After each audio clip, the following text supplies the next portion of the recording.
শুরুতে কিন্তু তোমাদের সাথে সবার গণর আলাপ করে দিয়েছি। তো যারা এখনও পার্ট 1 দেখোনি তারা কিন্তু অবশ্য করে আমার পার্ট 1-এর ভিডিওটা দেখে এসো। আমার কিন্তু ইউটিউব চ্যানেল, ফেসবুক পেজে কিন্তু ছাড়া আছে। আর এই যে আমরা কিন্তু রওনা দিয়ে পড়েছি ঠাকুর নিয়ে। আর এই বুনুর থলির দিয়ে যে কত কিছু বেরোচ্ছিল তোমাদের বিশ্বাস করো আইডিয়ার বাইরে। তো ফাইনালি কিন্তু আমরা বাড়ি চলে এসেছি। আর এখানে কিন্তু আম্মা অলরেডি ভ্যানের উপর উঠে গেছে ঠাকুর বরণ করার জন্য। তারপরে কিন্তু একে একে সবাই বরণ করছিল। বাট কী বলো তো, সবারটা নেওয়া একদমই পসিবল হয়নি, কারণ লং ভিডিওতে আমি নিশ্চয়ই ছাড়ার চেষ্টা করব। আর এদিকে কিন্তু সবাই কিন্তু বরণ সারার পর কিন্তু ফাইনালি কিন্তু ভ্যানের দিয়ে নামিয়ে দিয়েছিল।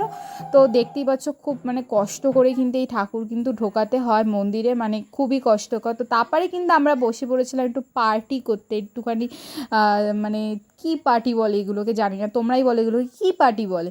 তো ভিডিওটা ভালো লেগে থাকলে একটা কিন্তু লাইক করে দিও। আর এদিকে কিন্তু আমাদের পার্টি কিন্তু অলরেডি শুরু হয়ে গেছে। আজকের মতন টাটা, গুড নাইট সবাইকে, বাই বাই।